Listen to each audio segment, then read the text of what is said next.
Ky podcast vjen për ju me mbështetjen e X1, Philip Lane Residence dhe 1001 Solutions. Përshëndetje të dashur ndjekës së rubrikës son akte normative, për gjithë ata që janë të interesuar për ndryshimet e legjislacionit shqiptar në kohët e fundit, pikërisht në muajin korrik, ne kemi mbledhur ato akte që impaktojnë në fakt edhe veprimtarinë e administratës publike, por gjithashtu impaktojnë edhe grupe të caktuara të shoqërisë, si që janë, për shembull, së fundmi kemi pasur këto akte të botuara në fletorën zyrtare. Vendimi i qeverisë numër 576 datë 22 i shtatit 2026, i cili lidhet me një ndryshim në aktin për statusin e invalidit në Republikën e Shqipërisë, që lidhet me rimbursimin e shumës për blerjen e karburantëve dhe lubrifikantëve për ata invalid të cilët përdorin mjete motorike që i shërbejnë këtyre të fundit. Rritet shuma e kompensimit nga 10.000 lek në 15.000 lek në muaj. Kjo shumë mbulohet nga buxheti i shtetit dhe zë një vlerë gati 27 milion lek në vit. Ky ishte akti i parë që citua.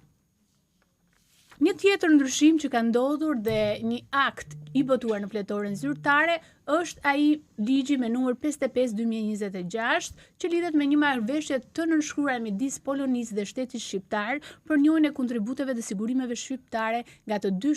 shoqërore nga të dy shtetet. Ky është qëllimi i këtij ligji, që ata që kanë kontribuar në të dy shtetet të njihen këto kontribute në të dyja shtetet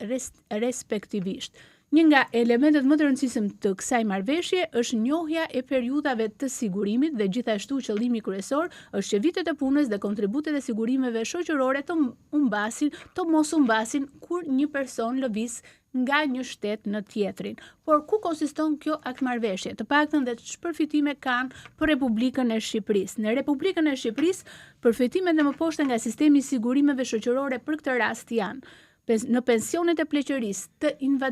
invaliditetit dhe në pensionet familjare, përfitimet në raste sëmundje, përfitimet në raste barlindje, përfitimet në rastet e aksidenteve në punë dhe sëmundjeve profesionale, si edhe pagesat e papunësisë, ndërsa për përfitimet për Republikën e Polonisë, për sigurimin e detyrueshëm dhe përfitimet e mëposhme nga këto sigurime shoqërore konsistojnë në pagesat e papunësisë dhe nga sigurimi i përgjithshëm shoqëror, por edhe nga sigurimi shoqëror për fermerët, gjithashtu përfitime për sëmundjet dhe barlindjet, për pensionet e pleqërisë, invaliditetit dhe familjes, pagesat të njëhershme, pagesat dhe pensionet e invaliditetit për shkak të aksidenteve në punë dhe sëmundjeve profesionale, si edhe pagesa për vdekjet. Kjo është tespra në rastin e Republikës së Polonisë. Kjo marrëveshje do të zbatohet për gjithë personat që kanë qenë subjekti i legjislacionit të njërës ose të dyja palëve kontraktuese, gjithashtu dhe për personat e tjerë kur të drejtat e tyre janë të lidhur me të drejtat e personave të specifikuara më lart. Ajo që desha të theksoj dhe të ndaj, sepse ju do ta shihni vetë marrëveshjen ata persona që janë të interesuar për këtë ligj, pra për këtë aktmarrëveshje dhe do të jenë subjekt të përfitimit të saj, si periudat sigurimit të realizuara sipas legjislacionit palë kontraktuese merren parasysh kur është e nevojshme me kushte të mos mbivendosen për përcaktimin e së drejtës për pagesën e papunësisë sipas legjislacionit të palës tjetrës kontraktuese, nëse personi pa punë ka periudha sigurimi në përputhje me legjislacionin e palës së fundit kontraktuese menjëherë përpara se të bëhet i papunë. Periudha e marrjes së përfitimit të papunësisë do të shkurtohet me periudhën e pagesës së papunësisë të marrë në territorin e palës tjetër kontraktuese brenda 12 muajve të fundit përpara datës së regjistrimit si person i papunë. Përfitimet të tjera për sëmundje dhe barlindje do të caktohen dhe paguhen nga institucioni kompetent i palës kontraktuese, legjislacioni i së cilës i është nënshtruar personi siguruar në momentin e fundit në momentin e fitimit të kësaj të drejte për këto përfitime dhe nëse personi i siguruar ka vendshëndrimin në territorin e palës tjetër kontraktuese. Pra edhe në rast se do të ndodhesh në momentin e caktuar në territorin e palës tjetër, por në bazë të ligjit të ka lindur përfitimi në shtetin tjetër, atëherë ti do ta marrësh këtë në bazë të legjislacionit të shtetit nga i cili të ka lindur e drejta. Në lidhje me aksidentin në punë apo sëmundjet profesionale. E drejta për përfitimin në lidhje me aksidente në punë apo sëmundje profesionale përcaktohet në përputhje me legjislacionit e palës kontraktuese, të cilët i është nënshtruar personi i siguruar në çastin kur ka ndodhur aksidenti në punë ose gjatë kryerjes së punës si rezultati së cilës shkaktohet sëmundja e tij profesionale. Nëse puna që shkakton një sëmundje profesionale është kryer nga të dyja palët kontraktuese, atëherë përfitimet në lidhje me këtë sëmundje do të jepen në përputhje me legjislacionin e asaj pale kontraktuese ku ka qenë së fundmi i punësuar. Kjo marrëveshje, pra e nënshkruar nga midis dy shteteve, lidhet për një periudhë kohe të pakufizuar, por mund të zgjidhet në çdo kohë nga secila palë nëpërmjet një njoftimi 6 muaj para. Pra qëllimi i kësaj aktmarrëveshje apo këtij ligji përfundimisht është, siç e tham, që vitet e punës dhe kontributet në sigurimet shoqërore mos të humbasin për një person që lëviz nga Shqipëria në Poloni dhe anasjelltas. Një tjetër akt normativ, të cilën do desha ta ndaj nga ju, dhe që lidhet me disa ndryshime që prekin në fakt dhënien me qërat të pronës shtetërore, në fakt ndryshon nga publike në shtetërore, pra ndryshimin e VKM-s numër 54 datë 5/2/2014, që ky ndryshim ka ndodhur me VKM-n 578 në Korrik, pra edhe është zbatuar në fletoren zyrtare të Korrikut. Por çfarë ndryshon nëpërmjet këtij akti qeverie? Ndryshojnë së pari disa nocione të përdorura në aktin e parë, të cilët për shembull nga pushtet vendor, ndryshimi shkon në njësi vendore, ashtu siç e përcakton ligji për vetë qeverisjen vendore, në konceptin e genplanit bashkangjitet edhe plan rilevimi, pra në të fjalshat e përdorur dhe të shtjelluara gjatë gjithë VKM-s, nocione këto dhe ndryshime që e përcjellin të gjithë aktin. Për herë të parë në këtë VKM futet koncepti i jo vetëm konkurimit publik që njihet me VKM 54, por edhe procedurës së drejtë për drejtë, që do të përdoret vetëm në ato rastet që janë të referuara në aktin normativ. Edhe pjesë e zbatimit apo të objekteve të pronësisë të cilat janë pjesë e këtij akti do të shtohen në këtë rast, përveç atyre të parashtruara në VKM, në 54 shtohet edhe ato pasuri shtetërore për të cilat Komiteti i Investimeve Strategjike ka miratuar vënien në dispozicion të pasurive të paluajtshme shtetërore për realizimin e investimit, përveç pra objekteve që parashikohen që jepen me qira, shtohen edhe këto lloj objektesh. Ajo që ka ndryshuar dhe është pjesë e ndryshimit është mënyra se si bëhet njoftimi për një ankand apo për një procedurë të përcaktuar për dhënien me qira apo emfiteoz të pasurisë shtetërore, përveç pjesës së faktit që më përpara ka qenë parashikuar që dokumentacionit apo shkresat zyrtare për garën shkonin dhe njoftimi përkatës publikohej vetëm nëpërmjet buletinit publik, nëpërmjet ndryshimeve njoftimi duhet të publikohet edhe në faqen zyrtare të institucionit përkatës që bën ankandin përkatës. Përveç kësaj pjese, kjo faqe zyrtare do të përdoret edhe për dorëzimin e dokumentacionit përkatës të ofertuesve që do të marrin pjesë në këtë procedurë konkurimi. Këtu dorëzohen gjithë dokumentacioni i cili duhet të jetë në një kopje dokumento origjinal apo kopje e notorizuar e nënshkruar nga ata përfaqësuesi ligjor apo personi përkatës që do të marrë pjesë në këtë procedurë. Komisioni i dhënies me qira i ngritur me urdhër të titullarit do të ketë parasysh të evidentojë gjitha ofertat pjesëmarrëse, të hartojë proces verbalin, të vlerësoj këto oferta brenda 15 ditësh, të bëj një vlerësim me pikë dhe vlerësimi maksimal i pikëve të ofertave të kualifikuara i merr ai që ka paraqitur ofertën më të lartë, pra vlerën më të lartë të pjesëmarrjes në ankand, dhe bëhet klasifikimi përkatës nga ky komision. Renditja përkatëse i kalon për miratim të shpalljes fituesit titullarit të institucionit, i cili përzgjedh në këtë ofertë nëse ka ankesa, patjetër do të ngrejë një grup pune i cili do të shqyrtojë ankesën dhe pas kalimit të afatit përkatës prej 7 ditës së njoftimit bën publikimin për njoftimin e fituesit, të ofertuesit të shpallur dhe të renditur të parit, dhe nëse ofertuesi fitues refuzon që të paraqisë dokumentin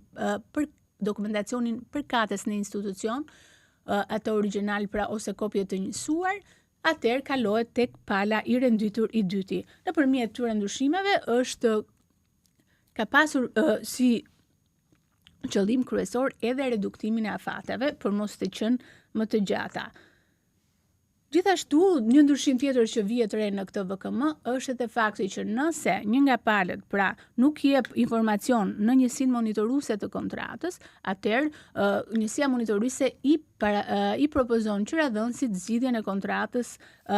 së palës së lidhur. Ajo që është njërisi në këto ndryshime është e fakti që për rastet e kontratave me €1 të lidhura, do të gjobiten ata që nuk kanë marrë apo rekrutuar numrin e punonjësve të deklaruar në plan biznesin përkatës me gati një gjobë 500.000 lekë për çdo punëtor të cilin nuk e kanë rekrutuar ende. Gjithashtu një penalizim tjetër për mos respektim të kushteve të kontratës vjen me gati 10% të vlerës së investimit. Dhe në rast se kushtet dhe kriteret nuk plotësohen deri përpara përmbushjes së afateve përkatëse, atëherë shkohet deri dhe në zgjidhjen e kontratës së qeras. Gjithashtu, një ndryshim që ka ndodhur edhe reduktim afatesh është fakti që mund të kalojë në shitje apo procedurë privatizimi një truall mbi 500 m2 apo një ndërtesë me kontrata mbi 500 m2, nëse vlera e investimit është gati 150% e vlerës së truallit dhe kur kushtet dhe kriteret janë përcaktuar brenda afatit 3 vjeçar, atëherë kalohet drejt procesit të privatizimit, grupi i punës apo vetë pala kontraktuese harton një vlerësim të investimit, i cili patjetër që sipas ndryshimeve në ligj kalojnë nëpër filtrin e qytetëdhënësit dhe nëse këto të gjitha kushtet dhe kriteret e përcaktuara në aktin normativ respektohen, atëherë kalohet drejt procedurës së shitjes. Gjithashtu një ndryshim ka ndodhur edhe për faktin nëse investimi kalon vlerën 750% të vlerës së truallit, atëherë privatizimi mund të bëhet edhe përpara pa kaluar afatit 3 vjeçar. Këto ishin pak a shumë ndryshimet që ndodhin në këtë VKM dhe mendoj dhe është një ndryshim që duhet të bëhet me dije nga gjitha stafet e çdo institucioni qendror, vendor dhe patjetër strukturës përgjegjëse në Ministrinë e Ekonomisë që e kanë në pjesë të detyrës së tyre implementimin e kësaj VKM-je dhe çdo të interesuari që ka marrë apo do të marrë objekte shtetërore me qira edhe në fund në rastet që ato do të lidhin kontratë me €1 apo do të privatizojnë një pronë shtetërore. Një tjetër akt normativ i cili ka ndryshuar është ai me numër 926 datë 29/12/2014 për kriteret e vlerësimit të pronës shtetërore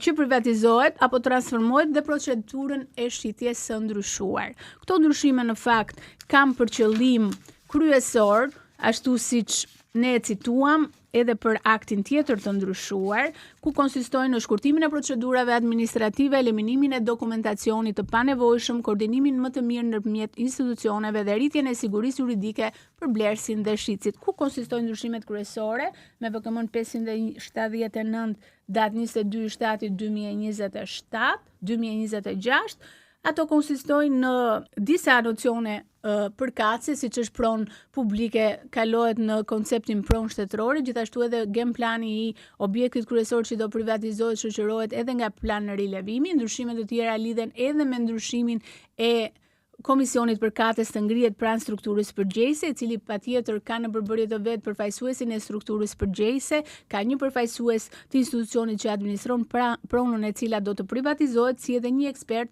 vlerësues të licencuar. Ajo që ka ndryshuar me këtë VKM në mënyrën apo procedurën e privatizimit lidhet edhe me verifikimin e pronës, patjetër që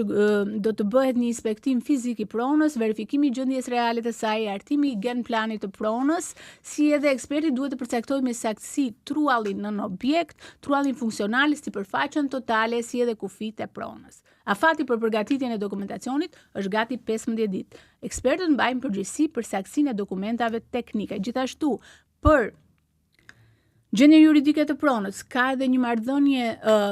shkresore ndër veprimin me Agjencinë Shtetërore të Kadastrit përpara se të kalohet me privatizimin. Kërkohet kartela e pasurisë, harta kadastrale, certifikata e pronësisë ose dokumentat përkatëse në zonat ende të paregjistruara. Pra, ky është një nga ndryshimet kryesore që bën verifikimin paraprak pranë ATP-s për të konfirmuar nëse trualli ka ishpronar të njohur, statusin juridik të pronës dhe gjithashtu çmimin përkatës të truallit. Gjithashtu, në përgatitjen e dosjes fillestare, pra për ta çuar pronën drejt privatizimin, në rastet kur çmimet nuk janë të parashtruara të pronës shtetërore që të kalojë drejt privatizimit, nuk janë të listuara në hartën bashkangjitur saj VKM-ja apo akti normativ, atëherë do t'i referohen ekspertët të çmimit të tregut për të bërë vlerësimin fillestar të pronës. Gjithashtu, ekspertët cilët bëjnë dokumenti përkatës mbajnë përgjegjësi për vlerësimin financiar, game planin, akt vlerësimin, dokumentacionin teknik dhe përputhjen e të dhënave me gjendjen teknike. Këto janë pak a shumë ndryshimet kryesore të ndodhura, dhe për gjithë ata që e shohin veten pjesë të impaktimit nga ky akt normativ, do të duhet të njihen me këto akte të publikuara në fletore zyrtare për të dhëna më të hollësishme. Dhe së fundi kemi një akt normativ